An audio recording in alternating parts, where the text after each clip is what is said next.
नारायण रूप, सात संगत, मातृशक्ति एवं चर अचर जीवों की चरणों में दास का सत सत नमन। आज ईश्वर प्रेरणा से, गुरु आज्ञा से आज विचार की सेवा के लिए दास को प्रेरित किया गया है। दास अपने विवेक से, गुरु की दी हुई वाणी से जो कुछ भी बनता है, दास संगत के सामने प्रस्तुत करने का प्रयास करेगा। ओम ब्रह्म सत्यम सर्वदा। आज का विषय है ईश्वर विश्वास की आवश्यकता। आदिकाल के पूज्य नारायण स्वरूप हमारे सदगुरुदेव महात्मा मंगत राम जी की जीवन गाथा देखें या हम किसी संत ऋषि मुनि अवतारों की गाथा को जब पढ़ते हैं, सुनते हैं, तो हमारे अंदर एक इच्छा पैदा होती है कि वो अदृश्य ईश्वर कौन है, उसको जानने की एक लालसा है। कभी कभी साधु संतों के पास बैठकर जब ईश्वर महिमा हम सुनने को बैठते हैं, तो मन में भी एक इच्छा जागृत होती है कि हम भी ईश्वर का निरंतर याद करें, ईश्वर को याद करें। परंतु वास्तविकता यह है कि जब हम ईश्वर का नाम लेने बैठते हैं तो मन नहीं लगता।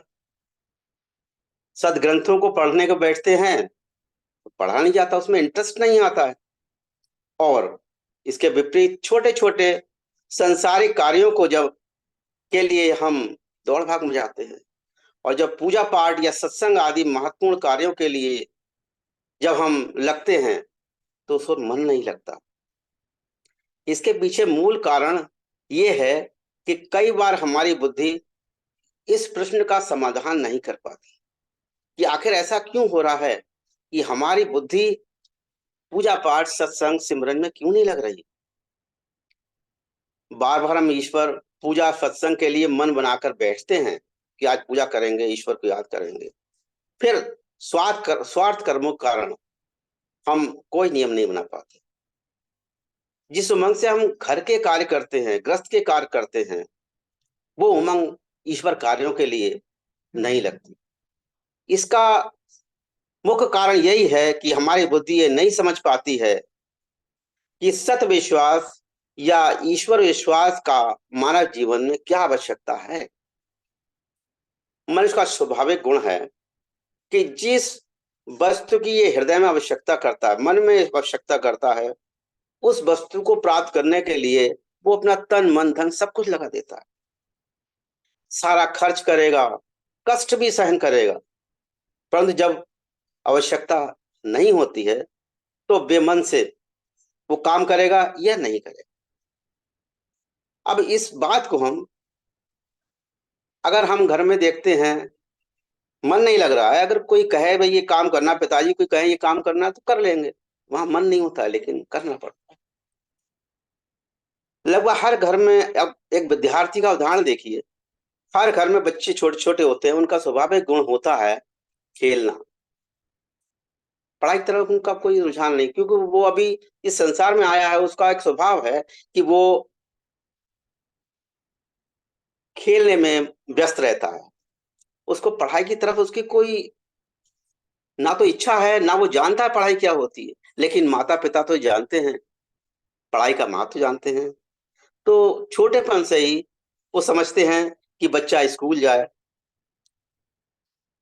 पढ़ाई करे, और उनके आज्ञा अनुसार या उनके कहने के अनुसार बच्चा मजबूर होकर अपना खेल छोड़कर, अपना स्वभाव छोड़कर पढ़ाई में लग जाता है, और नियमित वो पढ़ाई करने लगता है। और मौका जब लगता है तो फिर वो खेल कूद में भागने लगता है, क्योंकि उसका स्वाभाविक गुण मनोरंजन और खेल कूद है। कई बार तो 9वीं 8वीं 10वीं के बच्चों का भी ये स्वभाव होता है कि पढ़ाई में मन ही नहीं लग रहा है, खेल कूद या दोस्ती में ही रहता है। लेकिन परंतु जब विद्यार्थी बड़ा होता है और उसकी बुद्धि में ये बात बैठने लगती है कि अच्छी नौकरी से, अच्छे धन पैदा करने से, समाज में मान सम्मान बढ़ने से बढ़ाने के लिए पढ़ाई बहुत आवश्यक है। जब ये विश्वास उसके मन में बैठ जाता है तो उसके पढ़ने का ढंग दूसरा हो जाता है।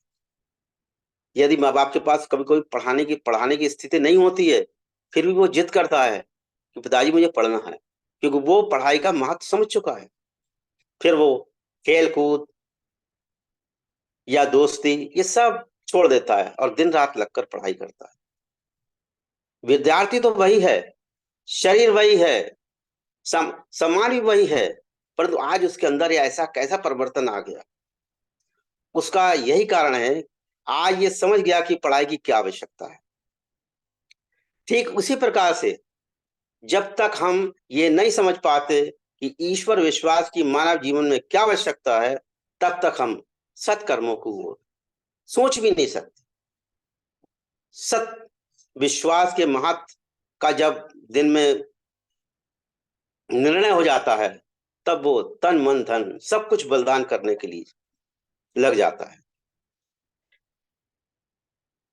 अपने महाराज मंगत राम जी के कुछ वचनों के आधार पर दास विचार रखने का प्रयास करेगा। महाराज जी ने ईश्वर विश्वास की आवश्यकता को समझाने का प्रयास करते हुए लिखा, स्वार्थ अपने प्रारब्ध के अनुकूल सुखदाई और दुखदाई होता है। जब तक कर्म फल भोग ना लेवें, तब तक शांति नहीं होती। संसारी व्यक्तियों की क्रियाकलाप अधिकतर शारीरिक सुख के लिए है। उनका हर समय ये उद्देश्य रहता है कि कहीं से शारीरिक सुख मिलता रहे। इसी को वो स्वार्थ में जीवन कहते हैं। मनुष्य कर्म करता तो सुख प्राप्ति के लिए है, परंतु फिर भी वो दुख भोगता रहता है। ऐसा नहीं कि गलत कर्म करने के कारण ही वो दुख भोग रहा है। कई बार ऐसा भी देखने में आया है कि कुछ लोग ईमानदारी से सेवा भाव से अपना जीवन व्यतीत करते हैं और उन्हें अपार कष्ट भोगना पड़ता है। कभी कभी तो उनको अपना गृहस्थी चलाने के लिए भी धन नहीं होता है, बहुत ज्यादा बेचैन होते हैं। और दूसरी ओर कुछ लोग ऐसे भी हैं जो बेईमानी करके या गलत कमाई करके अपने महल दुमैले खड़े कर लेते हैं, खूब सुख भोगते हैं। ऐसा भी देखने में आया है कि बेईमान व्यक्ति लगातार प्रगति करके सुखी जीवन जी रहा है और ईमानदारी से जीवन जीने वाला व्यक्ति असफल हो रहा है, अत्यंत दुखी हो रहा है। संसार में इस प्रकार का विरोधाभास है, यानी कि जो बेईमानी कर रहा है, गलत काम कर रहा है, वो खूब फल फूल रहा है, और जो ईमानदारी से काम कर रहा है वो अत्यंत दुखी हो रहा है। इस प्रकार जो विरोधाभास है, जो बुद्धि हमारी भ्रमित हो जाती है और देखा देखी कभी कभी ईश्वर परायण व्यक्ति अपनी ईमानदारी को छोड़कर बुरे कर्मों में भी लग जाता है। सत्पुरुष त्रिकालदर्शी हैं, वो जानते हैं जीव की क्या हालत है, मनुष्य की आजकल क्या हालत है। तो इस बारे में निर्णय दिया गया, जैसा पहले बताया, स्वार्थ अपने प्रारब्ध अनुकूल सुखदाई व दुखदाई होता है। जब तक कर्म फल भोग ना लेवें, कभी भी शांति नहीं होती। जब तक कर्म अर्थात अनेक जन्मों के कर्मों को का सिंचित फल हमको हर जन्म में भोगने पड़ते हैं, इस जन्म में भोगने पड़ते हैं। यदि शुभ कर्मों का फल संचित है तो इस जन्म में गलत काम करके भी हमें सुख भोगने को मिल सकता है। और इसी प्रकार पिछले कर्मों के संचित कर्म होने से इस जन्म में शुभ कर्म करके भी दुख भोगना पड़ता है।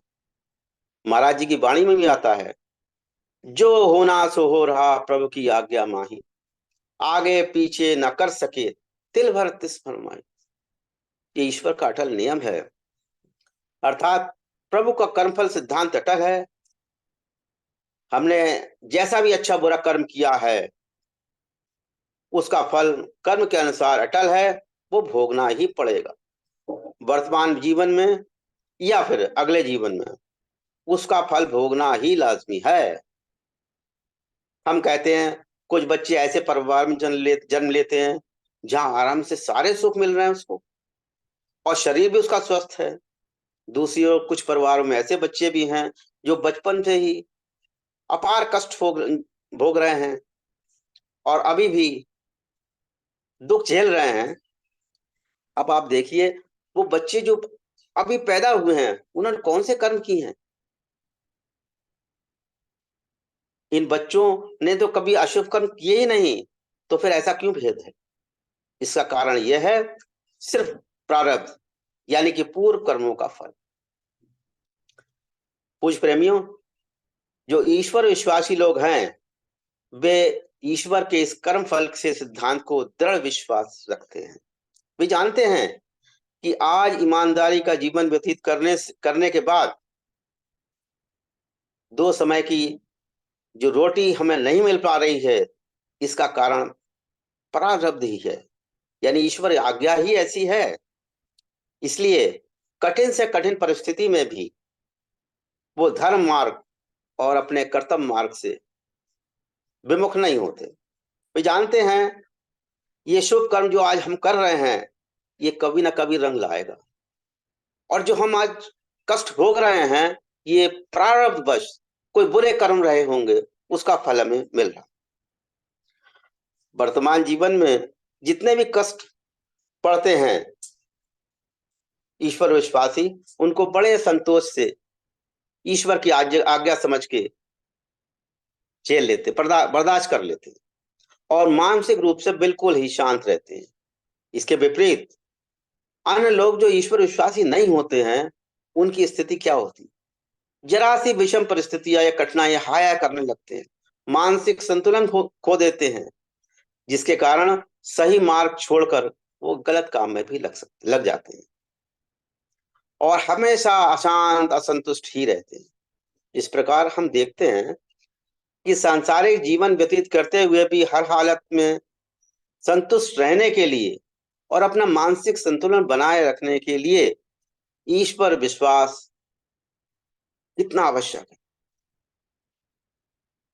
महाराज जी का एक और वचन का एक अंश है, परमेश्वर की सत्ता को निश्चय में धारणा करने से बुद्धि बलवान हो जाती है और मन तथा इंद्रियों के तमाम विकारों पर विजय हासिल कर लेती है।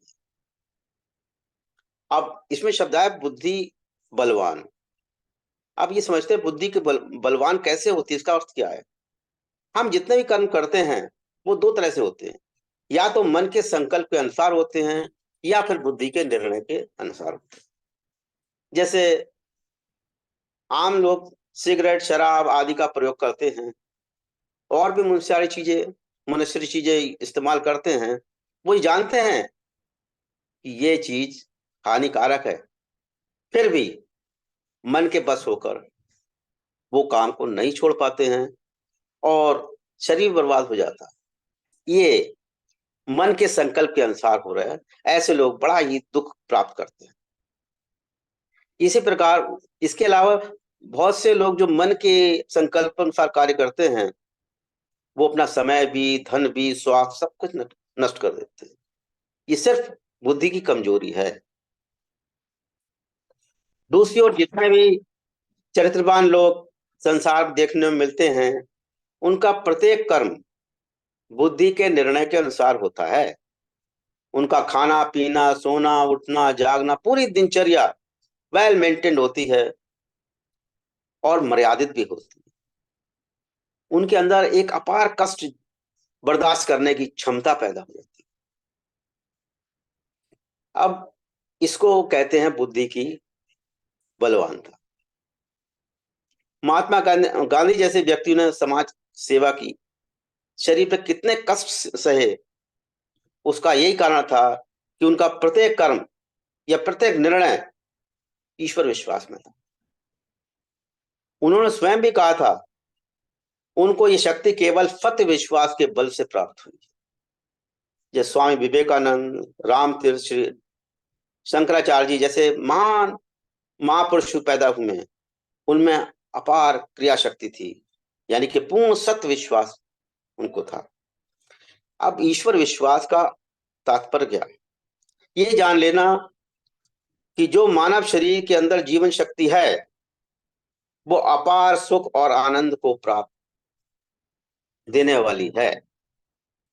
फिर ये जान लेना कि जो मानव शरीर में जीवन शक्ति है, उसको जान लेने से ही अपार सुख और आनंद की प्राप्ति हो सकती। और जितने भी शारीरिक और इंद्रिय भोग हैं, वो अंततः दुख का कारण हैं। इसलिए सारे भोग विकार दुख स्वरूप है। ऐसा निर्णय जब मनुष्य की बुद्धि में आ जाता है, तब वो अपने मन पर काबू करके विकारों पर विजय प्राप्त कर लेता है। इस प्रकार सत विश्वास से बुद्धि बलवान हो जाती है। महाराज जी का भी एक और अंश वचन में है, जब तक सर्व साक्षी स्वरूप आत्मा का विश्वास न होवे, तब तक देह मद का अभाव नहीं होता। जब तक देह मद से निर्बंध नहीं होता, तब तक इंद्रियों के भोगों की वासना से छुटकारा मिलना मुश्किल है। इसमें थोड़ा सा महाराज जी ने स्पष्ट किया है।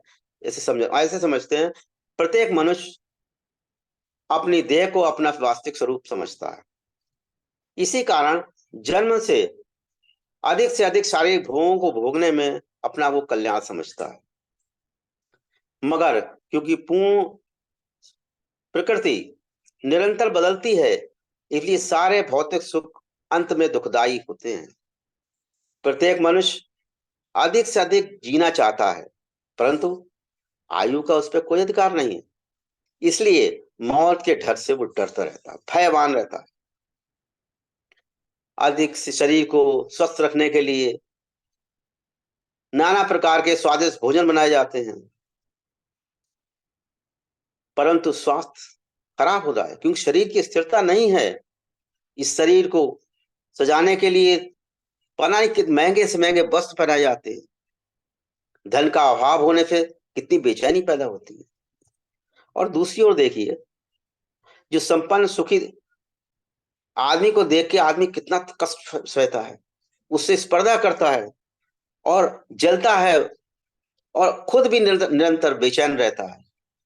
यदि सौभाग्यवश उसे सारे सुख भी मिल जाएं, फिर भी डर बना है ये सुख छिन ना जाए। शरीर जिसके आधार पर सारा जीवन खड़ा है, जब वो ही धोखा दे जाता है, तब मनुष्य बहुत छटपटाता है। ऐसे समय पर उसकी बुद्धि में विचार आता है कि मैंने अपने जीवन में क्या उन्नति की और अपने कल्याण के लिए मैंने क्या किया। जिस शरीर को ठीक करने के लिए इतने प्रयास मैंने किए, फिर ये बुढ़ापा आ गया, अंत आ गया, तब उसकी बेचैनी और बढ़ जाती है। इस शरीर के लिए जितने उन्होंने साजो सामान इकट्ठे किए हैं, वो सब छूट जाएंगे। इस प्रकार विचार करता हुआ वो अंदर से बहुत बेचैन होकर, दुखी होकर संसार से जाता है। दूसरी ओर जो व्यक्ति विचारशील हैं, वे सोचते हैं कि शरीर की सारी क्रियाएं मन से हैं, और मन का कोई स्वरूप नहीं है, भौतिक स्वरूप कोई नहीं है। शरीर का महत्व बुद्धि से भी है, परंतु बुद्धि का भी कोई भौतिक स्वरूप नहीं है। और शरीर का अस्तित्व जान से है, यानी कि जीवन शक्ति से, उसका भी कोई स्वरूप नहीं है। शरीर से अधिक कीमती चीजें तो जब मनुष्य सोचता है, मन बुद्धि और जीवन शक्ति है। इसलिए वो अपने इस ये निराकार सूक्ष्म शरीर की ओर ध्यान करता है। सत्पुरुषों ने भी इस जीवन शक्ति को ईश्वर अर्थात आत्मा का नाम दिया, जिसको जानने के बाद सदैव के लिए मनुष्य भय मुक्त हो जाता है। जैसे जैसे मनुष्य को विश्वास जीवन शक्ति पे यानी आत्मा पे हो जाता है, त्यों त्यों मनुष्य में देह मद यानी शरीर का अभिमान धीरे धीरे कम हो जाता है। अब थोड़ा सा और विचार है।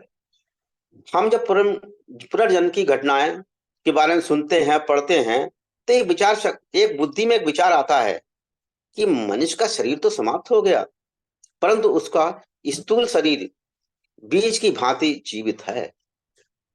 और संकल्प के अनुसार, जैसे महाराज जी कहते हैं कि संकल्प के अनुसार, अंतिम संकल्प के अनुसार पुनः शरीर धारण करता है। इस घटना से एक बात सामने आती है कि जिस प्रकार का स्वभाव संस्कारों को लेकर पूर्व शरीर छोड़ा, वही स्वभाव और संस्कार बचपन से ही एक नए शरीर में आ जाते हैं। अब जब हम गीता का भी या शास्त्रों को भी पढ़ते हैं, तब भी इस बात की पुष्टि होती है। एक श्लोक है, वासांस जीर्णानि यथा विहाय नवानि गृह्णाति नरो प्राणी तथा शरीराणि विहाय जीर्णान्यानि संयति नवानि देहि। जैसे कोई मनुष्य पुराने वस्त्र को छोड़कर नए वस्त्र धारण करता है, वैसे ही आत्मा पुराने शरीर को छोड़कर नए शरीर को प्राप्त। ये यूनिवर्सल सच है, 100%, इसमें कोई चेंज नहीं है।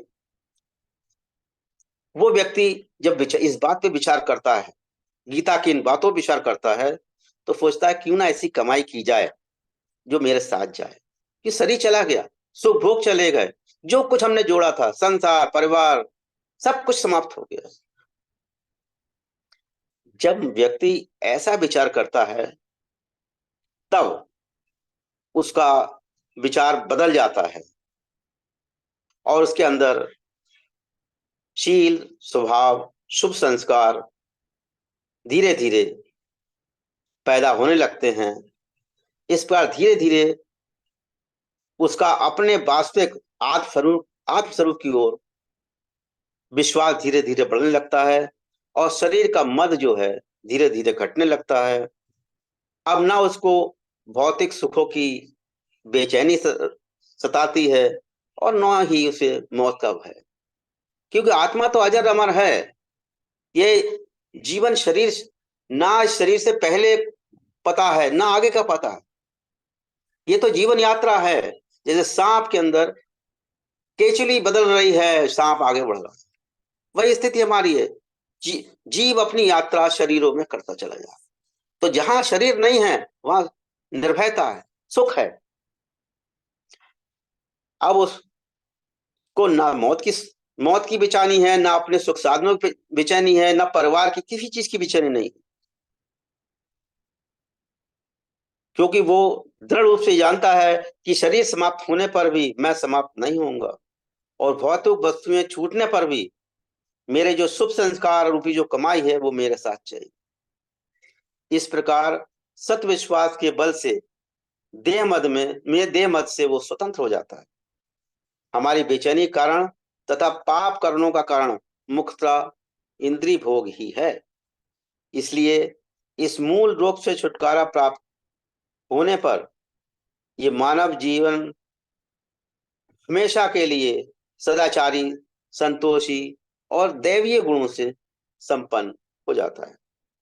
इसलिए ईश्वर विश्वास की प्राप्ति को प्राप्त करने के लिए हम सबको दृढ़ पुरुषार्थ करना चाहिए, वो मार्ग जो ईश्वर की ओर ले जाए तथा संसारिक कष्टों से सही रूप से छुटकारा प्राप्त हो जाए। यही मानव जीवन की सफलता है। ओम ब्रह्म सत्यम सर्व।